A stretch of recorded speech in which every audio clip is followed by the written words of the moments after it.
Hello बच्चों, इस slide में हम देखेंगे जो जेम 2021 का जो पेपर हुआ था उसमें पीरियोडिक टेबल में एक बहुत ही अच्छा क्वेश्चन पूछा गया था। आइए इस क्वेश्चन को हम लोग देखते हैं। इस क्वेश्चन में क्या बोल रहा है। इस क्वेश्चन में ये बोल रहा है कि two set of quantum number with the same number of radial node. जैसे हमारे पास दो सेट का क्या दिया गया है, क्वांटम नंबर का वैल्यू दिया गया है।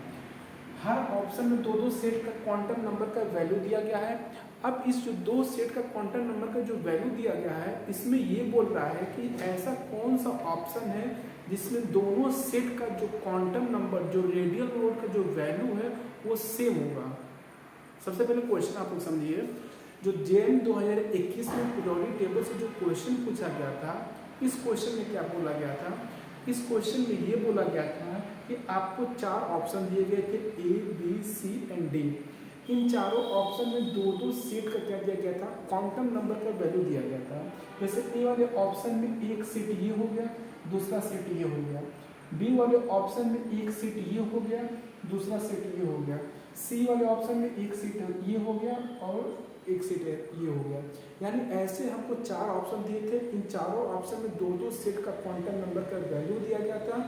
अब इस सवाल में हमसे क्या पूछ रहा है, इस सवाल में हमसे ये पूछ रहा है कि आप ये बताइए कि इनमें जो क्वांटम नंबर जो रेडियल नोड होते हैं उनमें वैल्यू किसका सेम है। यानी किस ऑप्शन में दोनों सेट का जो रेडियल नोड है उनका वैल्यू किसमें सेम है। तो आइए बारी बारी से हम लोग हर एक ऑप्शन के दोनों सेट को हम क्या करेंगे, चेक करेंगे। सबसे पहले एक बार बताइए, रेडियल नोड का फॉर्मूला क्या होता है। रेडियल नोड का फॉर्मूला क्या होता है, तो हम जानते हैं क्या रेडियल नोड का फॉर्मूला क्या होता है। इसका सॉल्यूशन हम लोग कैसे करेंगे। रेडियल नोड का जो फॉर्मूला होता है वो क्या होता है, n-l-1 होता है। जो रेडियल नोड का फार्मूला होता है वो क्या होता है बच्चों, वो होता है n-l-1 होता है। अब इसी फार्मूले पे हर एक ऑप्शन के दो सेट का जो क्वांटम नंबर का वैल्यू है वो रखते हुए हम लोग जाएंगे और देखते हुए जाएंगे किसमें वैल्यू, किस ऑप्शन में वैल्यू सेम हो जाएगा, वही हमारा क्या हो जाएगा, करेक्ट आंसर हो जाएगा। तो आइए हम लोग बारी बारी से चेक करते हैं। सबसे पहले हम लोग ए वाले ऑप्शन को देखते हैं। तो जो ए वाला ऑप्शन है इसमें अगर n-l-1 का वैल्यू निकालें तो इसमें n का वैल्यू कितना है, 3 है। l का वैल्यू कितना है, 0 है। और -1 करेंगे कितना आ जाएगा, 2 आ जाएगा। और जो दूसरा वाला सेट इसमें कितना आ जाएगा, n-l-1 करेंगे तो n का वैल्यू कितना है, 2 है। l का वैल्यू कितना है, 0 है। और -1 करेंगे कितना आ रहा है, 1 आ रहा है। तो इसमें एक वैल्यू 2 आ रहा है और एक वैल्यू क्या आ रहा है, 1 आ रहा है। यानी ये हमारा करेक्ट आंसर नहीं होगा। आइए बी ऑप्शन को हम लोग ऐसे ही चेक करते हैं। तो बी ऑप्शन को हम चेक करेंगे तो इसमें n-l-1 का वैल्यू हम निकालेंगे तो कितना है, n का वैल्यू इसमें कितना है, 3 है। और n का वैल्यू कितना है, 1 है। और -1 करना है तो कितना आ जाएगा, ये कितना आ जाएगा, 2 हो जाएगा। और इसका जो दूसरा वाला वैल्यू है वो क्या है, n-l-1 है। n का वैल्यू इसमें कितना है, 2 है। और n का वैल्यू कितना है, 1 है।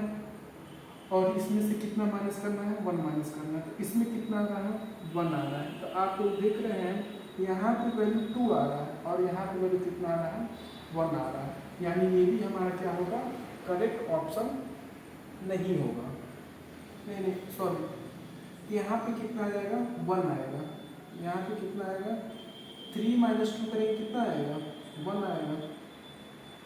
और यहाँ पे n-l-1 तो 2 और 1, हाँ यहाँ पे कितना आएगा, 1 आएगा।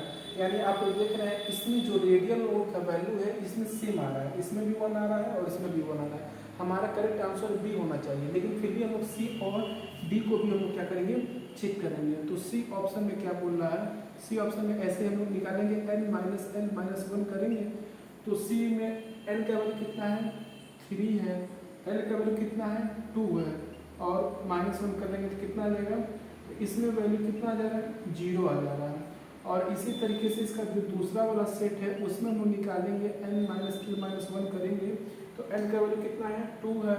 और -1 और -1, इसमें भी कितना आ जा रहा है, 0 आ जा रहा है। ठीक, आइए हम लोग कौन सा ऑप्शन देखते हैं, डी वाला ऑप्शन देखते हैं। तो डी वाले ऑप्शन हम लोग देखेंगे, इसमें भी किस कैसे करेंगे, n माइनस n माइनस 1 करेंगे। तो n minus n minus 1, n minus n minus 1 करेंगे तो n का वैल्यू कितना है, 3 है, और n का वैल्यू कितना है, 1 है, और -1 करेंगे, इसका वैल्यू कितना आ जा रहा है, 1 आ जा रहा है। कितना आ जा रहा है, 1 आ जा रहा है। और n minus l minus 1, n का वैल्यू कितना है, 2 है, 2 है, और n का वैल्यू कितना है, 1 है, और इसका कितना हो गया, 0। ये कितना हो जाएगा, 0। यानी हमारे पास ऐसा दो ऑप्शन है जिसमें n माइनस l माइनस 1 का वैल्यू क्या आ रहा है, सेम आ रहा है। यानी उनमें रेडियल नोड का वैल्यू क्या आ रहा है, सेम आ रहा है। ये हमारा कौन कौन सा ऐसा ऑप्शन है, फर्स्ट ऑप्शन है नहीं, क्योंकि इसमें n का वैल्यू फर्स्ट वाले में 2 आ रहा था, इसमें क्या आ रहा था, 1 आ रहा था। सेकेंड वाले में देखो फर्स्ट क्वांटम नंबर का वैल्यू कितना आ रहा था, 1 आ रहा है, और सेकंड क्वांटम नंबर का वैल्यू कितना आ रहा है, 1 आ रहा है। यानी एक ऑप्शन हमारा बी है और एक ऑप्शन हमारा सी है। सी कैसे है, क्योंकि इसमें भी n माइनस l माइनस 1 का वैल्यू कितना आ रहा है, 0 आ रहा है, और इसमें भी n माइनस l माइनस 1 का वैल्यू कितना आ रहा है, 0 आ रहा है। यानी और डी वाले में देखो, फर्स्ट वाले क्वांटम नंबर का वैल्यू में 1 का n माइनस l मतलब रेडियल नोड का वैल्यू कितना आ रहा है, 1 आ रहा है, और इसमें रेडियल नोड का वैल्यू कितना आ रहा है, 0 आ रहा है। यानी केवल बी और सी एक ऐसे ऑप्शन है जिनमें हमारा रेडियल नोड का वैल्यू क्या आ रहा है, सेम आ रहा है। यानी हमारा करेक्ट ऑप्शन क्या होगा, बी और सी हो जाएंगे, बी और सी हो जाएंगे। ये MSQ टाइप क्वेश्चन था, मतलब मल्टीपल सिलेक्ट क्वेश्चन था। इसमें एक से ज़्यादा ऑप्शन क्या थे, करेक्ट थे। Thank you.